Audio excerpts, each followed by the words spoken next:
ओम शांति। 18 नवंबर 2022। बाबा के महावाक्य। मीठे बच्चे, तुमने जीते जी बेहद के बाप की गोद ली है, उनकी संतान बने हो तो श्रीमत पर जरूर चलना है, हर डायरेक्शन अमल में लाना है। प्रश्न: सृष्टि की वानप्रस्थ अवस्था कब से शुरू होती है और क्यों? उत्तर: जब शिव बाबा इस ब्रह्मा तन में प्रवेश करते हैं तब से सारी सृष्टि की वानप्रस्थ अवस्था शुरू होती है, क्योंकि बाप सबको वापस ले जाने के लिए आए हैं। इस समय छोटे बड़े सबकी वानप्रस्थ अवस्था है। सबको मीठे घर मुक्ति धाम वापस जाना है, फिर जीवन मुक्ति में आना है। वैसे भी बाप जब इस धम्मा तन में प्रवेश करते हैं तो इनकी आयु 60 वर्ष की होती है। इनकी भी वानप्रस्थ अवस्था होती है। गीत: मरना तेरी गली में। ओम शांति। यह किसकी गली में आकर मरना होता है?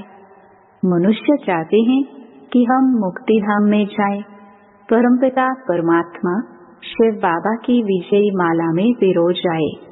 बच्चे जानते हैं जो भी मनुष्य मात्र की आत्माएं हैं वह बाप के गले का हार जरूर है। जैसे लौकिक बाप की रचना लौकिक बाप के गले का हार है। बच्चे बाप को, बाप बच्चे को याद करते हैं। वैसे वास्तव में जो भी आत्माएं हैं वह सब याद करती हैं परमपिता परमात्मा बाप को। वह है हद का बाप, यह है बेहद का बाप। हर एक मनुष्य चाहते हैं हम मुक्ति प्राप्त करें, क्योंकि निराकार के गले का हार अर्थात मुक्ति और विष्णु के गले का हार अर्थात जीवन मुक्ति। बाप मुक्ति और जीवन मुक्ति देते हैं। बेहद के बाप के बच्चे बनेंगे तो उनके गले का हार होंगे। लौकिक माँ बाप के गले का हार हैं बच्चे। वह खुद माँ बाप भी किसके बच्चे होते हैं? कहते हैं तुम माता पिता। जब हम तुम्हारे गले का हार बनेंगे तब हम सदा सुखी होंगे। बेहद के बाप को याद करते हैं, परंतु उनके गले का हार कैसे बनेंगे? वह आश रहती है। सो तो जब त्रिमूर्ति शिव बाबा आए, आकर तीनों को रचे, ब्रह्मा विष्णु शंकर को, तब ब्रह्मा द्वारा बेहद बाप के गले का हार बन सके। पहले लौकिक माँ बाप के गले का हार है। उनसे जीते जी मरकर पारलौकिक बाप का बने तब वर्षा मिले। जैसे कोई साहूकार गरीब के बच्चे को अडॉप्ट करते हैं तो आकर साहूकार के गोद लेते हैं जीते जी। वह गरीब भी जीते तो है ना? दोनों याद रहते हैं। तुमको भी लौकिक और पारलौकिक दोनों संबंध याद हैं। दोनों से मिलन होता है। तुमने पारलौकिक माँ बाप की गोद ली है, उनसे सुख घनेरे लेने लिए। वह हुई हद की गोद, यह है बेहद की गोद। जीते जी गोद ली है।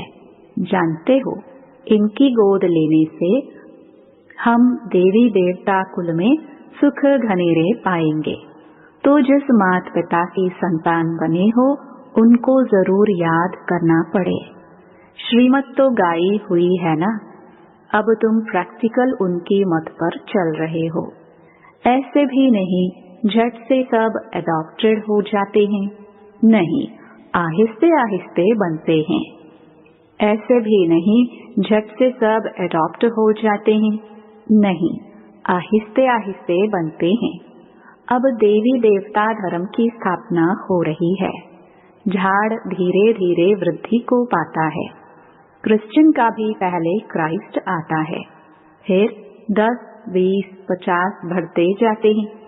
यह झाड़ यहाँ सामने बढ़ता है, क्राइस्ट चला जाता है, फिर भी आकर अंत में शामिल होता है। यह तो बेहद का बाप है। बहुतों को शिव बाबा के गले का हार बनना पड़ेगा, तब फिर विष्णु के गले का हार बनेंगे।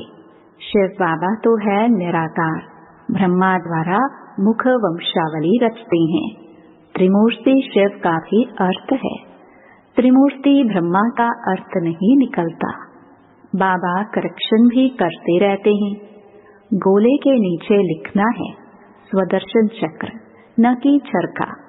उस गवर्नमेंट का चरखा लगा हुआ है, यहाँ स्वदर्शन चक्र है। दिन प्रतिदिन करेक्शन होती रहती है। बाबा ने समझाया है, हमेशा त्रिमूर्ति शिव जयंती कहना है। शिव बाबा ब्रह्मा द्वारा वर्षा देते हैं। शिव बाबा है तो वर्षा भी साथ में जरूर चाहिए।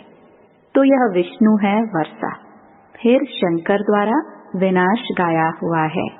इसलिए त्रिमूर्ति का चित्र है मुख्य। त्रिमूर्ति चित्र चला आया है। वहाँ भी तुम राज्य करते हो तो तख्त के पिछाड़ी विष्णु का चित्र रहता है। यह जैसे कोट ऑफ आर्म्स है। इसका अर्थ मनुष्य नहीं जानते। बाप ने तुम बच्चों को समझाया है। यह ज्ञान अभी तुमको मिला है। देवताओं के पास यह ज्ञान नहीं रहता। तीसरा नेत्र तुम ब्राह्मणों का खुलता है। बाप कितना सहज समझाते हैं, मन मना भाव।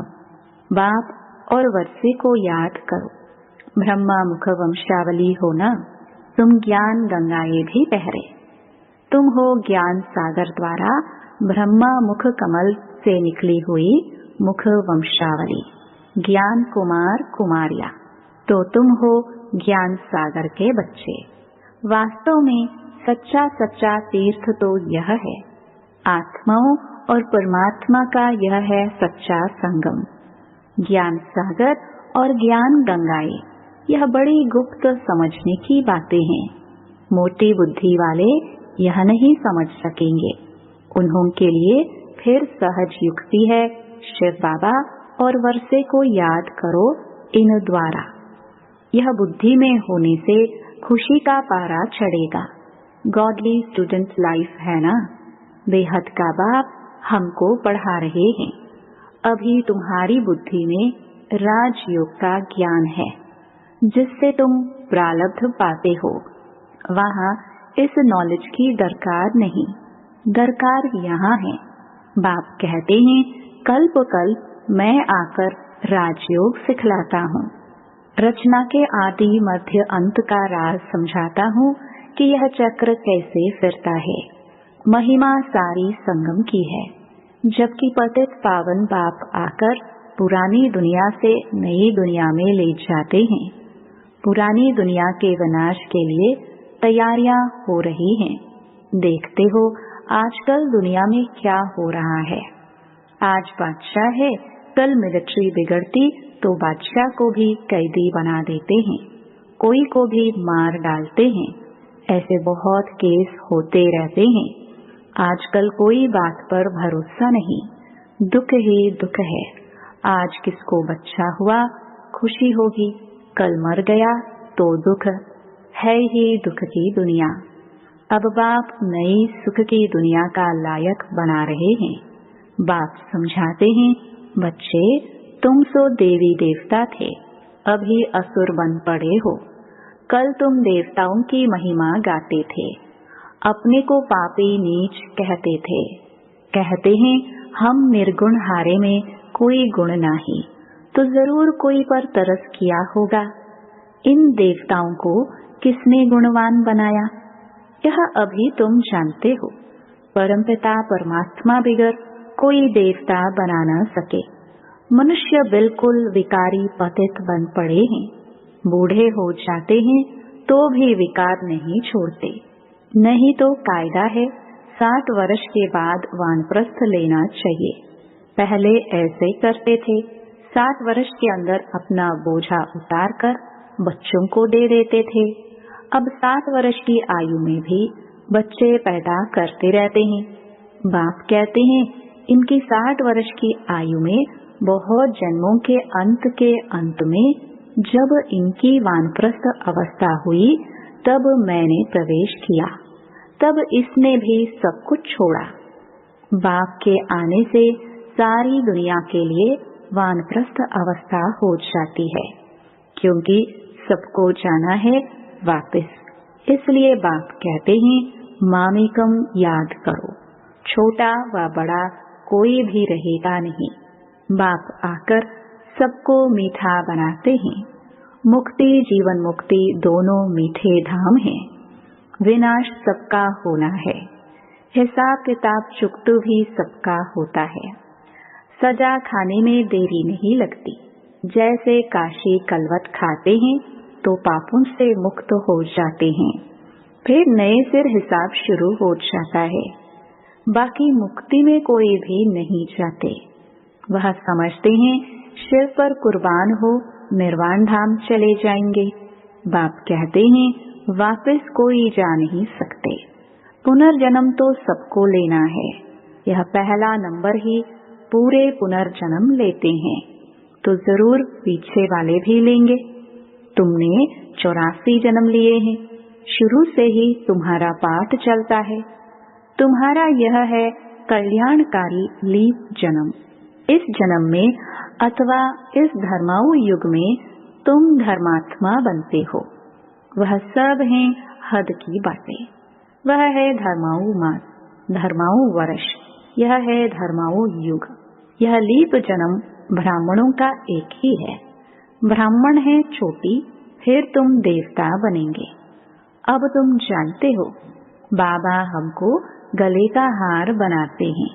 हम आत्माएं निराकारी दुनिया में रहती हैं। बाप खुद कहते हैं तुम जब अशरीरी थे तो मेरे पास रहते थे। अभी तुम समझ गए हो हम पहले पहले सतयुग में आएंगे। वहाँ है देवी देवता धर्म। वहाँ पुरुषार्थ करने की जरूरत नहीं। पुरुषार्थ संगम पर ही किया जाता है। संगम युग यह है, और जो संगम होते हैं उनकी आयु नहीं गिनी जाती। इस संगम की आयु है, बहुत छोटा सा युग है। इस संगम युग में ही बाप आकर इनको बदली करते हैं। बाकी उन युगों का कुछ नहीं है। 2 कला कम होने से राज्य बदली होता है। यह तुमको साक्षात्कार होता है कैसे राज्य देते हैं। संगम युग में बाप आकर पतितों को पावन बनाते हैं। इसलिए इस युग की आयु जब से बाप आया है तब से गिनेंगे तो जरूर वह आया हुआ है। वही ज्ञान का सागर है। उनकी मुख वंशावली ज्ञान नदियाँ यह ब्रह्मा कुमार कुमारियाँ हैं। इनसे ही ज्ञान पाना है। बाबा ने कहा है कोई ऐसी नई चीज बनाओ जो समझाना सहज हो। उसमें त्रिमूर्ति शिव जयंती लिखो। बाबा डायरेक्शन देते हैं, परंतु बनाने वाला होशियार चाहिए। इस ज्ञान यज्ञ में विघ्न भी किस्म किस्म के पड़ते हैं, फिर सर्विस ढीली हो जाती है। शिव जयंती आई की आई, बड़े धूमधाम से मनानी है। दिल्ली में तो बहुत धूमधाम हो सकती है। दोनों के कोट ऑफ आर्म्स दिखाएंगे। हम अपनी ईश्वरीय बात करते हैं। बाप है ही कल्याणकारी। बच्चे भी औरों का कल्याण करते रहते हैं, तो बाप देखकर खुश होता है। कहा जाता है चैरिटी बिगिंस एट होम। मित्र संबंधियों को भी समझाना है, नहीं तो उल्हाना देंगे। पॉइंट्स बहुत अच्छी मिलती हैं, चित्र भी अच्छे हैं, माला भी कितनी अच्छी है। रुद्र माला बन फिर विष्णु की माला बनती है। तुम ब्राह्मण हो, सच्ची सच्ची गीता सुनने वाले। सच्ची सच्ची यात्रा का राज तुम समझाते हो। यहाँ बैठे तुम याद की यात्रा में रहो तो पाप भस्म हो जाएंगे। तमो प्रधान से सतो प्रधान बनने का और कोई उपाय नहीं। योग की बहुत महिमा है, मेहनत भी इसमें है। बहुत तूफान आते हैं, सहज भी है तो मुश्किल भी है। तुम्हारी योग तपस्या के भी चित्र हैं, राजाई का भी चित्र है। राजयोग से तुम देवता बनते हो, तुम राज ऋषि हो। वह हठयोग ऋषि हैं। तुमको नेचुरल जटाएं हैं। अभी हम सब बाबा के गले का हार हैं, सब भाई भाई हैं। बाप से वर्षा भी मिलता होगा। प्रजापिता ब्रह्मा भी गाया हुआ है। वह निराकार पिता, यह साकार पिता। शंकर के लिए दिखाते हैं, आंख खोली, विनाश हुआ। शंकर को पार्वती, गणेश आदि दिखलाकर गृहस्थी बना दिया है। अंधश्रद्धा बहुत है। बाप कहते हैं, मैंने तुमको साहूकार बनाया था। तुमने मंदिर बनाकर, शास्त्र बनाकर, दान कर, फालतू खर्चा करते करते दुर्गति को पा लिया। यह भी ड्रामा में नोंद थी। तब तो बाप बैठ समझाते हैं, बाबा तुमको त्रिकालदर्शी बनाते हैं। तीनों कालों का ज्ञान तुम्हारी बुद्धि में है। अच्छा, मीठे मीठे सिखिलदे बच्चों प्रति माता पिता बाप दादा का याद प्यार और गुड मॉर्निंग।